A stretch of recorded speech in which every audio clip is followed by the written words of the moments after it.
According to reports in Iranian state media, the nation has now shot down 4 F-35I stealth fighters, the most advanced and capable tactical aircraft in the Israeli arsenal, with at least one female pilot reportedly also taken into custody. And in keeping with these claims, evidence of those shootdowns has begun to surface online, including this image of an F-35 missing its left wing but otherwise largely intact and now surrounded by Iranian civilians, or this one of F-35 wreckage still smoldering in the field that it was shot down in. And in case you haven't realized it yet, this is all bunk.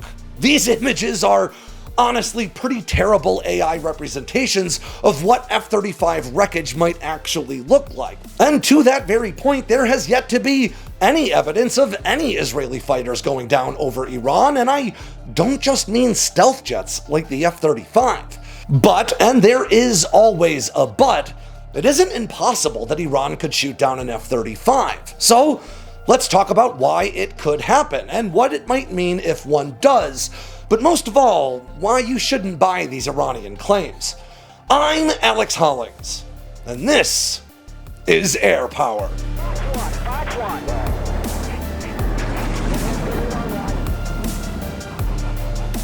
Before we dive in, here's a quick word from our sponsor, T-Mobile. Those who serve save with T-Mobile. Get 4 lines of unlimited for $25 per month. And you get it all on America's largest and fastest 5G network. Visit our website to see how military families save with T-Mobile. I may not respond to many comments, but I do try to read through them all, and over the past few days I've noticed a lot of folks bringing up the claims that Iran has shot down several Israeli F-35s since Israel's offensive began over this past weekend. Now, at first, I honestly didn't think I'd address this topic at all. After all, the evidence presented for these shootdowns has been so laughably bad that I couldn't imagine a world where people took these claims seriously. But then I saw more comments, and then more, and then some more. And I decided we should probably talk about this. Because while these images are, well, obviously fake, I sometimes forget that not everyone lives their lives neck deep in online discourse the way I do. And when you've only got 10 minutes to scroll through the news on your phone between getting the kids dinner and then getting them into the bathtub, well, it can be pretty tough to give these sorts of claims their due diligence. So let's start by putting these claims to bed. Now, again, it is not impossible that Iran could shoot down an F-35, and we'll talk more about that later, but there has yet to be any credible evidence of any Israeli aircraft going down so far in this campaign. Quick interdiction here from editing Alex. Since I recorded this yesterday afternoon, it's been confirmed that Iran has shot down one Hermes 900 tactical drone. So there has been an Israeli aircraft loss, but thus far, still no confirmation of any fighters being downed. Instead, what we're seeing play out in real time is a particularly ham-fisted attempt at muddying the waters surrounding this conflict, which is objectively going pretty poorly for Iran. Now, in the past few days, Iran has lost dozens of senior military, government, and scientific officials. It's lost hundreds of ballistic missile launchers and air defense assets, and facilities tied to its nuclear programs are continuing to be bombarded by Israeli aircraft that at least seem to be flying utterly uncontested throughout Iranian airspace. Heck, we've even seen images and videos that at least seem to show slow-moving, non-stealth intelligence, surveillance, and reconnaissance drones operated by Israel in Tehran's airspace without any issue. Now, all of this indicates the complete collapse of Iran's integrated air defense apparatus. And it is worth noting that many of Iran's most capable air defense systems, like their 4 Russian-sourced S-300s, had all already been wiped out by Israeli strikes by last October.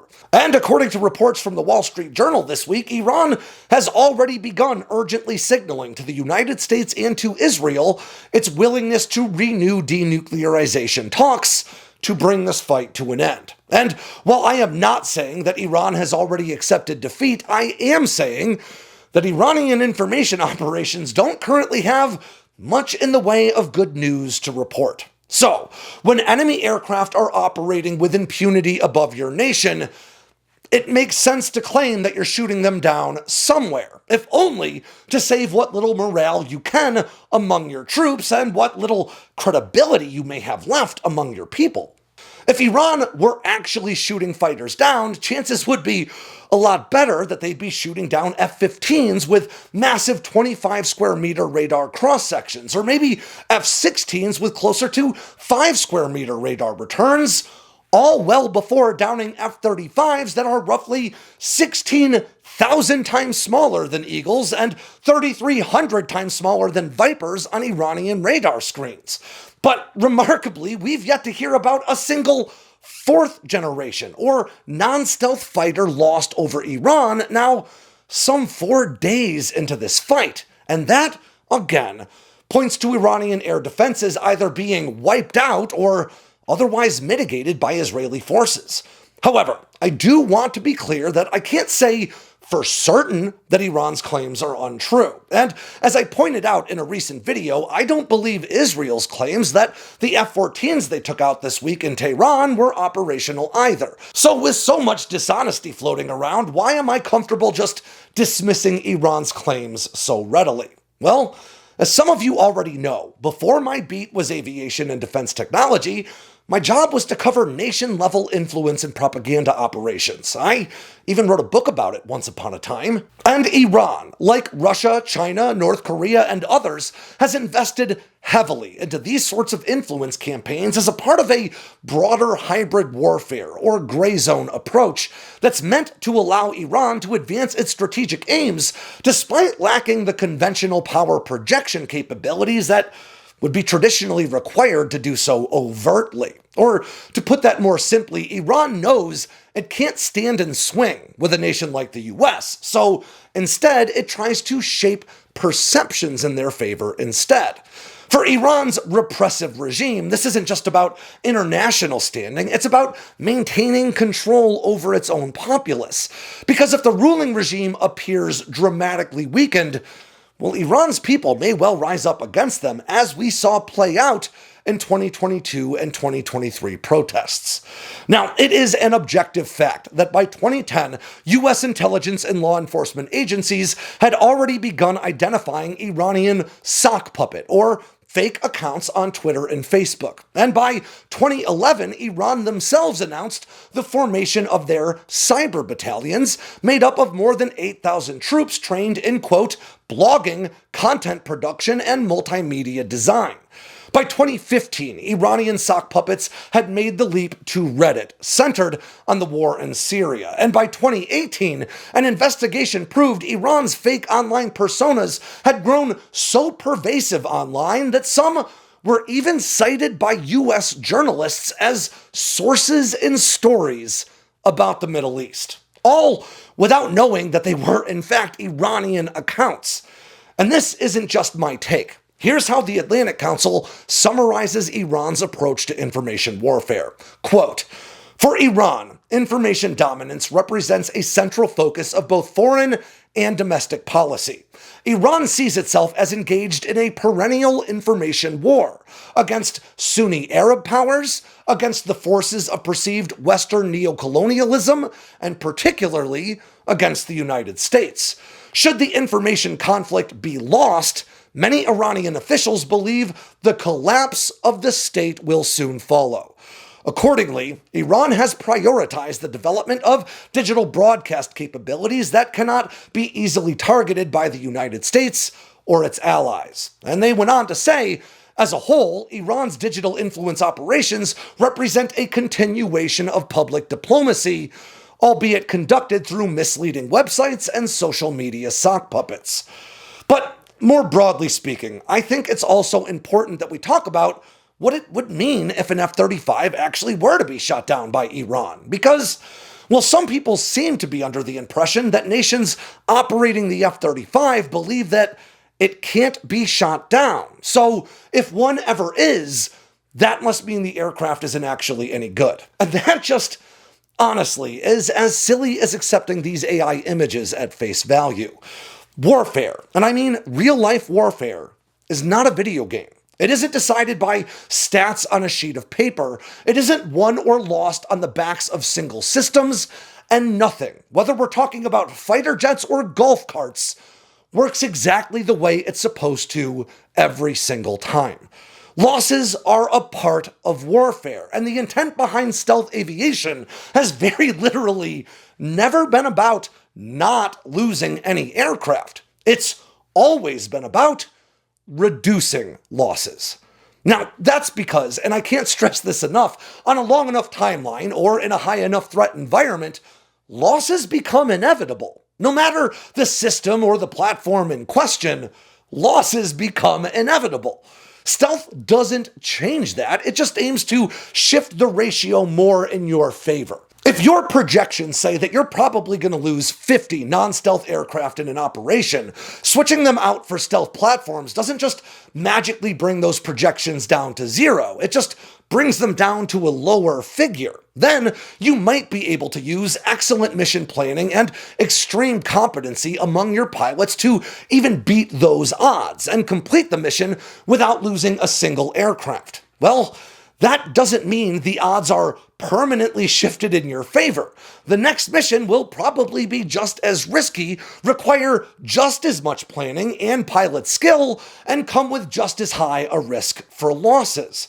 The better your planning and your pilots, the further you may be able to push your luck before you do lose an aircraft. But if any conflict stretches on for long enough, losses become a fact of life. And while the edgiest 13-year-olds in the comment sections on YouTube and Reddit will call this cope and allege that this is revisionist history meant to soften the blow of F-35 losses that, again, to be clear, don't seem to have happened, let's take a stroll back to 1994, when the former director of Lockheed Martin Skunk Works and the man responsible for fielding the world's first operational stealth aircraft, Ben Rich, published his autobiography, appropriately titled Skunk Works. Now, as Rich lays out in his book, the F-117 Nighthawk was practically invisible to the radar arrays employed by Iraq in 1991's Gulf War. But acknowledging the complex realities of warfare, the US still placed projected F-117 losses in just the first month of the Gulf War at between 5 and 10%. Now, with 36 Nighthawks deployed to the Middle East, that means the Air Force expected to lose between roughly 2 and 4 stealth jets in just the first 4 weeks of Desert Storm. But extensive and elaborate mission planning, coupled with the most highly trained aviators on the planet, saw those aircraft carry out more than 1,271 strikes against high-value targets in the most heavily defended airspace of the campaign, without suffering a single loss. And that track record, incredible as it was, held for nearly a decade, until a very competent Yugoslav air defender managed to bring one down in 1999, thanks in no small part to his tenacity and skill, but made possible through sloppy mission planning and complacency on the part of American forces. Now, we have a video breaking down exactly how that shoot-down did occur, but suffice to say that it serves as a reminder that stealth aircraft are not invisible or invincible. They're just less vulnerable than non-stealth aircraft. So, what would it mean if we do get confirmation of an Israeli F-35 being shot down by Iran, or honestly, any F-35 being shot down anywhere in the world? Well, I'm going to sound like a bit of a broken record here if you've been watching my videos for a while, because the truth is, we won't really be able to draw any meaningful conclusions until we actually know the context of the shoot-down. Was it a planning failure, a technology failure, a pilot failure? Was it flying at low altitude or high? Did it employ countermeasures or decoys? Was it shot down by another fighter or by a surface-to-air missile? Was the weapon radar or infrared guided? What was the F-35's mission at the time? All of this stuff and a whole lot more all dictate the level and types of risks the aircraft was flying through. And an aircraft being shot down in the midst of a high-risk strike with high anticipated losses is not the same as an aircraft being shot down while flying a lower risk operation further removed from the fight. This is why I was on this very platform while India and Pakistan were duking it out not all that long ago to remind us all that until we actually know how these engagements played out, we can't really make quality assessments about the performance of the Rafale versus the J-10C or any other aircraft in that conflict. It's why I took to Twitter to explain why I haven't covered rumors of a Ukrainian F-16 shooting down a Russian Su-35. Because aside from the lack of evidence to confirm the shootdown did occur, we, again, can't really draw any conclusions about what that would mean for either fighter until we know the circumstances of the engagement. The painful reality of defense analysis is that, it's pretty complicated. So when people present you with a nice tidy narrative about warfare that fits entirely within a single meme, you should be suspicious of their motives. Understanding warfare means understanding context. And whenever someone intentionally strips that context away from a topic, it's because their goal is not to help you understand, it's to shape your understanding themselves. So, has Iran shot down any of Israel's F-35s? Well, there's no evidence to suggest that they have, but I stand by my position that nothing's impossible. But even if they do manage to shoot down one F-35, or two, or four, that honestly still amounts to not very much compared to the damage that Iran's government and military apparatus have absorbed in just the past few days. So one more time, there is currently no evidence whatsoever to substantiate Iran's claims of downed stealth jets or female pilots in custody. And as one last reminder, no matter what you think of Israel or this operation, Iran is not in the truth-telling business. So be careful what you like, what you comment on, and what you share, because information operations rely on you to be the ammunition in their digital offensives. And this will not be the last time national powers try to shape your understanding of a fight. So, at least for now, I guess, we should be grateful that Iran's information operations are still this bad at making fake images of crashed F-35s. I think my kid could have done a better job with crayons, but calling out forgeries in the future is only going to get harder. So, stay frosty. And with that ends this latest edition of Air Power from Sandboxx News. I'm Alex Hollings. Make sure to swing by sandboxnews.com today and every day for all the latest in news, entertainment, and motivation from all around the force. If you got anything out of today's video, make sure to click like and subscribe down below, and leave me a comment so I know what I should cover next. And of course, don't forget to tap on that bell icon so you never miss a drop from Sandboxx News.